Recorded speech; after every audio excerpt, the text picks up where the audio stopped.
नमस्ते, म डाक्टर यादव ढकाल बालरोग विशेषज्ञको रूपमा अलगा अस्पतालमा कार्यरत छु है त। म आज चाहिँ बच्चाहरूमा हुने कोरोना भाइरस डिजिजको बारेमा बोल्न गइरहेको छु।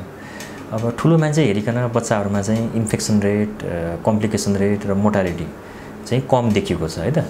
यसो पनि धेरै कारणहरू छन्। पहिलो कारण त अब बच्चाहरू चाहिँ ठुलो मान्छे हेरिकन बाहिरको उनीहरूको एक्सपोजर भन्छौँ हैन, बाहिर जाने, बाहिर हिँडडुल गर्ने टेन्डेन्सीहरू अलिक कम देखेको छ। जबहरू गर्नको लागि, सामानहरू किन्नको लागि ठुलै मान्छे बाहिर जाने हुन्छ हैन, बाहिर बढी जाँदाखेरि उनीहरूको एक्सपोजर बढी हुन्छ। बच्चाहरूको चाहिँ त्यो भएर एक्सपोजर अलिक कम भएर अब अलिकति ठुलो मान्छे हेरिकन बच्चाहरूमा चाहिँ इन्फेक्सन कम देखेको एउटा कारण त्यो हो। अरू कारण भनेको चाहिँ बच्चाहरूमा चाहिँ अरू भाइरल इन्फेक्सन्सहरू ठुलो मान्छे हेरिकन अलिक बढी हुन्छ हैन। अरू भाइरल इन्फेक्सन हुँदाखेरि हाम्रो शरीरमा एक किसिमको इम्युनिटी डेभलप हुन्छ। त्यो इम्युनिटीले चाहिँ कोरोना भाइरस डिजिजसँग लड्न पनि सहयोग गर्छ हैन। त्यो भएर पनि ठुलो मान्छे हेरिकन बच्चाहरूमा चाहिँ अलिकति इन्फेक्सन कम देखेको। अर्को इम्पोर्टेन्ट कुरा के छ भन्दाखेरि अब हाम्रो ठुलो मान्छे हेरिकन बच्चाहरूमा चाहिँ एन्जियोटेन्सिन कन्भर्टिङ इन्जाइमको एउटा रिसेप्टर हुन्छ, एउटा मोलिक्युल हुन्छ हैन। त्यो चाहिँ बच्चाहरूमा राम्रोसँग विकास भएको हुँदैन। त्यो राम्रोसँग विकास नभएको हुनाले त्यो कोरोना भाइरस चाहिँ बच्चाहरूमा गएर बच्चाहरूको फोक्सोमा, बच्चाहरूको मृगौलामा, बच्चाको अरू अङ्गहरूमा चाहिँ क्षति गर्ने चान्स चाहिँ कम हुन्छ। यो तीनटा मुख्य कारणहरूले गर्दाखेरि ठुलो मान्छे हेरिकन सानो बच्चामा इन्फेक्सन रेट, कम्प्लिकेसन रेट र मोर्टालिटी यो तीनटै कम देखिएको छ है त। अब नवजात शिशुहरूमा पनि अब कोरोना भाइरस डिजिजहरू देखिन्छ हैन। यो देखिने चाहिँ तीनटा कारणहरू छ। यो भनेको चाहिँ जस्तै बच्चा पेटमा हुँदाखेरि आमालाई र बच्चालाई छुट्याउने एउटा टिस्यु भन्छ हामी, त्यसलाई प्लेसेन्टा भन्छ हैन। त्यो प्लेसेन्टाबाट पनि हजुरको आमाबाट बच्चामा चाहिँ कोरोना भाइरस सर्न सक्छ एउटा। अर्को सेकेन्ड कारण भनेको ड्युरिङ द टाइम अफ डेलिभरीको टाइममा पनि कोरोना भाइरस चाहिँ आमाबाट नवजात शिशुहरूमा सर्न सक्छ। अरू तेस्रो कारण भनेको ब्रेस्ट फिडिङ हैन। बच्चा जन्मेपछि हरेक आमाहरूले आफ्नो शिशुलाई दुध खुवाउने गर्छ हैन। त्योबाट पनि कोरोना भाइरस डिजिजहरू बच्चामा सर्न सक्छ। तर यो तीनटै तरिकाबाट कोरोना सर्ने चान्स चाहिँ एकदमै कम हुन्छ है त। अब कोरोना भाइरस चाहिँ जस्तै आमा कोरोना पोजिटिभबाट नवजात शिशु कोरोना पोजिटिभ बच्चा जन्मियो भने त्यो बेलामा जाँच गर्नुपर्छ कि पर्दैन भन्ने पनि एउटा जनमानसमा अलिकति कन्फ्युजन जस्तो रहेको छ हैन। त्यो चाहिँ अब त्यसको लागि चाहिँ एउटा गाइडलाइन छ हैन। कोरोना पोजिटिभ आमाले चाहिँ अब बच्चालाई जन्मायो भने त्यसको 48 आवर्सभित्र हैन, अब इफ पोसिबल 24 आवर्सभित्र हैन त्यो जाँचहरू गर्ने अनि त्यसपछि त्यसमा पोजिटिभ आयो, दुई आमा र बच्चा दुईटै पोजिटिभ आयो, सिम्प्टोमेटिक छैन, लक्षणहरू केही पनि छैन भने आमालाई र बच्चालाई सँगसँगै राख्न सकिन्छ। तर अब आमालाई सिम्पटम छ अथवा बच्चालाई सिम्पटम छ, आमालाई पनि गाह्रो भएको छ, बच्चालाई पनि गाह्रो भएको छ भने चाहिँ केही समय चाहिँ आमा र बच्चालाई छुट्याएर राख्नुपर्ने हुनसक्छ। त्यसपछि फेरि अब पिसिआर नेगेटिभ आयो भने चाहिँ अनि फेरि सँगसँगै राख्न सकिन्छ है त। यो चाहिँ अब आमा र नवजात शिशुहरूको बारेमा मैले थोरै अब यहाँ अलिकति विस्तृत रूपमा अलि बताउन खोजेँ। त्यो बाहेक कोरोनाबाट बालबालिकालाई कसरी बचाउने त भन्ने बारेमा म अलिकति यहाँलाई एक्सप्लेन गर्न गइरहेको छु हैन। यो भनेको चाहिँ अब नेपाल सरकारले पनि एकदमै धेरै हाइलाइट गरेको छ। तीनटा टेक्निक्स छ। त्यो भनेको एसएमएस हैन। एसएमएस भनेको चाहिँ सुरुमा सोसियल डिस्टेन्सिङ। अब भिडभाडमा जानु भएन, अब 2 मिटरको डिस्टेन्स कायम गर्नु पर्यो है त। यो पहिलो कुरा। अरू कुरा भनेको चाहिँ मास्कको अर्को एम भनेको चाहिँ मास्कको उचित प्रयोग हैन। अब WHO ले के भन्छ भन्दाखेरि 2 वर्षभन्दा माथिको बच्चाहरूलाई चाहिँ मास्क चाहिँ लगाउनै पर्छ हैन। It's recommended. 2 वर्षभन्दा सानो बच्चाले चाहिँ उचित तरिकाले मास्क लगाउन पनि सक्दैन। कहिलेकाहीँ त्यो सानो बच्चालाई मास्क लगाउँदाखेरि त्यो घाँटीमा गएर अड्किएर सास फेर्न गाह्रो पनि हुनसक्छ। त्यो भएर लेस देन 2 इयर्स चाहिँ इट्स अप्सनल अनि आफ्टर 2 इयर्स चाहिँ इट्स रिकमेन्डेड। यो कोरोनाको पेन्डेमिकको अवस्थामा मास्क लगाउनै पर्छ। अर्को एस भनेको चाहिँ हजुरको सेनिटाइजरको उचित प्रयोग। बारम्बार अब साबुन पानीले हात धुने र सेनिटाइजरको प्रयोग गर्ने। अब साबुन पानीले हात धुँदाखेरि एटलिस्ट 20 सेकेन्ड्स चाहिँ अब हात धुनुपर्छ हैन। हातको सबै सर्फेसहरूमा, औँलाहरूमा, काखहरूमा लाग्ने गरेर हात धुनुपर्छ हैन।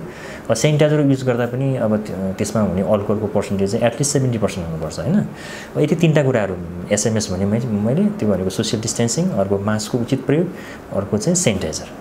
यो तीनटा कुराहरू नै हो बालबालिकालाई कोरोनाबाट बचाउने तरिकाहरू भनेको।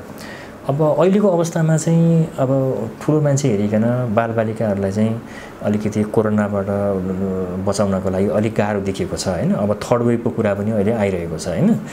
यो थर्ड वेभको कुराले सबै मान्छेलाई अलिकति दिमागमा एक किसिमको स्ट्रेस भइरहेको छ। अब यो हुनु स्वाभाविक पनि हो, किनभने अब धेरैसो एडल्टमा, धेरैसो त नभनौँ, एटलिस्ट 10 to 15% एडल्ट पपुलेसनले चाहिँ नेपालमै पनि अब कोरोना भाइरसको भ्याक्सिन लगाइसक्नु भएको छ। तर बच्चामा हुने भ्याक्सिनहरूको, कोरोनाको भ्याक्सिनको स्टडी पनि धेरै भएको छैन, नेपालमा उपलब्धता पनि धेरै छैन। त्यही भएर बालबालिकाहरू बढी जोखिममा छ। अहिलेको अवस्थामा चाहिँ ठुलो मान्छे हेरिकन कोरोना भाइरसको खतरा चाहिँ बच्चाहरूमा बढी अवश्य छ। किन छ भन्दाखेरि ठुलो मान्छेहरूले एटलिस्ट 10 to 15% एडल्टहरूले चाहिँ नेपालमा पनि कोरोना भाइरसको भ्याक्सिन लगाइसक्नु भएको छ, पाइसक्नु भएको छ। तर बच्चाहरूमा चाहिँ कोरोना भाइरसको भ्याक्सिनको उपलब्धता नेपालमा अहिलेसम्म भएको छैन। कोरोना भाइरसको भ्याक्सिनको स्टडी पनि बच्चाहरूमा पनि चाहिँ एडल्ट हेरिकन कमै भएको छ हैन। अनि अहिले भर्खर मैले कुरा गर्दै थिएँ कोरोना भाइरसबाट बचाउने तरिका एसएमएस भनेर। त्यो एसएमएस भन्ने जुन एउटा रुल छ कोरोना भाइरसबाट बच्नको लागि, त्यो पनि बच्चाहरूमा अलिकति गाह्रो हुन्छ हैन। उनीहरूले राम्रोसँग साबुन पानीले राम्रोसँग हात धुनलाई हैन, बारम्बार सेनिटाइजर प्रयोग गर्नको लागि, त्यसपछि सोसियल डिस्टेन्सहरू राम्रोसँग मेन्टेन गर्नलाई, त्यसपछि उचित तरिकाले मास्क लगाउनलाई ठुलो मान्छे हेरिकन उनीहरूलाई गाह्रो हुन्छ। त्यो जान्दैन उनीहरूले हैन, भने पनि उनीहरूले नमान्न सक्छ, नजान्न सक्छ। त्यो भएर भ्याक्सिनको उपलब्धता पनि कम भएको र एसएमएसको जुन एउटा टेक्निक छ त्यो पनि बच्चाहरूमा लागू गर्न अलिक गाह्रो हुने भएर बालबालिकाहरूलाई चाहिँ ठुलो मान्छे हेरिकन अहिले कोरोनाको डर अलिक बढी देखिएको छ हैन। थर्ड वेभ आउँदाखेरि बच्चालाई अलिक बढी असर गर्छ कि भन्ने सर्वत्र चिन्ता भएको कारण चाहिँ यो हो। अब कस्तो अवस्थामा चाहिँ कोरोना भाइरसले असर गरेको बच्चाहरूलाई अस्पतालमा लानुपर्छ भन्ने बारेमा यहाँलाई म केही कुराहरू जानकारी गराउँछु। 81 बच्चालाई उच्च ज्वरो भनेको 102 डिग्रीभन्दा बढी ज्वरो आयो भने, अथवा अलिक मध्यम खालकै ज्वरो त्यो चाहिँ 3 दिनभन्दा बढी आइरह्यो भने, त्यस्तो बेलामा पनि बच्चालाई अस्पताल लानुपर्छ एउटा कारण। यो बाहेक अरू भनेको सास फेर्न गाह्रो हुने, अथवा सास फेर्न गाह्रो हुने, बच्चालाई कन्टिन्यू भोमिट भइराख्ने, डायरिया भइराख्ने, शरीरमा बिबिराहरू आउने, आँखा रातो हुने, बच्चालाई बिस्तारै टाउको दुख्ने, बच्चाले सुस्त जस्तो हुने, बच्चाको एक्टिभिटीहरू कम हुने, हातखुट्टा अलिकति सुनिने, अनुहारहरू सुनिने, त्यसपछि शरीरमा निलडामहरू आउने, यस्तो अवस्थाको बच्चाहरूलाई चाहिँ तुरुन्तै अस्पताल लगेर बालरोग विशेषज्ञ देखाउनुपर्छ। अब कोरोनाको उपचारहरूको बारेमा म अलि छोटकरीमा भन्छु हैन।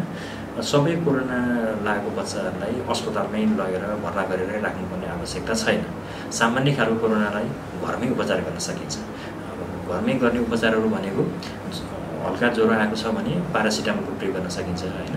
बच्चालाई घरमा आराम गर्न दिने, प्रशस्त झोलिलो मात्राहरू भएको चिजहरू खुवाउने, अनि भिटामिनयुक्त खनिजयुक्त खानेकुराहरू जसलाई न्युट्रिसियस डाइट भनेर भन्छ हामी, त्यो अहिलेपछि भन्दा अलि बढी खुवाइयो भने कोरोनालाई घरमै जित्न पनि सकिन्छ। अब त्यो बाहेक अस्पतालै पर्ने कन्डिसन्सहरू अहिले मैले भने उच्च ज्वरो आउने, सास फेर्न गाह्रोहरू हुने, भोमिट डायरिया हुने, त्यस्तो छ भने चाहिँ अस्पतालै लानुपर्छ। अस्पतालमा हामीले गर्ने उपचारहरू भनेको चाहिँ बच्चाहरूलाई चाहिँ भर्ना गरेर राख्छौँ हामी हैन। त्यसपछि सुईबाट औषधिहरू प्रयोग गर्नुपर्ने हुन्छ। सुईबाट दिने औषधि भनेको एन्टिबायोटिक्सहरू सुरु गर्छौँ हामी। बच्चालाई धेरै ज्वरो आएको छ, एक्सरेमा निमोनियाहरू देखेको छ भने चाहिँ हामी एन्टिबायोटिक प्रयोग गर्छौँ। त्यसपछि सास फेर्न कोरोना भाइरसले सबभन्दा बढी असर गर्ने अङ्ग भनेको फोक्सो हो हैन। फोक्सोलाई अलिकति सजिलो बनाउने औषधिहरू प्रयोग गर्छौँ हामी। त्यो भनेको डेक्सामिथासोन स्टेरोइडहरू, स्टेरोइड युज गऱ्यो भने फोक्सोलाई सजिलो गर्छ। त्यो औषधि हामी प्रयोग गर्छौँ। त्यो चाहिँ सुईबाट दिने औषधि हो। अर्को भनेको चाहिँ कोरोना भाइरस भनेको भाइरल डिजिज हो, एन्टिभाइरल ड्रग्स जस्तै रेमडेसिभिर, त्यो हामी प्रयोग गर्छौँ। हस्पिटल लानु परेको ठाउँमा अलिकति कोरोना भाइरस अलिकति जटिल अवस्थामा रहेको बच्चाहरूमा चाहिँ हामीले एन्टिभाइरल ड्रगहरू युज गर्छौँ। अर्को उपचार विधि भनेको चाहिँ कन्भलेसेन्ट प्लाज्मा थेरापी भन्छ हैन। कोरोना भाइरस पोजिटिभ भएको मान्छेबाट रगत निकालेर अनि त्यसपछि अरू कोरोना भाइरस भएको बच्चाहरूलाई दिने, यसलाई चाहिँ कन्भलेसेन्ट प्लाज्मा थेरापी होइन। यो चाहिँ ब्लड ट्रान्सफ्युजन, एक किसिमको ब्लड ट्रान्सफ्युजन हो। यो पनि गरिन्छ र अन्तिममा कोरोनाले एकदमै चापेको छ बच्चालाई हैन, सास पनि एकदम धेरै गाह्रो भएको छ, अक्सिजनको मात्रा धेरै कम भएको छ, सास फेर्न पनि एकदमै धेरै गाह्रो भएको छ भने उसलाई मेसिनमा राख्ने, भेन्टिलेटर भन्छ हामी हैन। अन्तिममा चाहिँ अन्तिम अवस्थामा गर्ने भनेको चाहिँ भेन्टिलेटरमै राखेर उपचार गर्ने हो। धन्यवाद मलाई यो महत्त्वपूर्ण अवसर दिनुभएकोमा।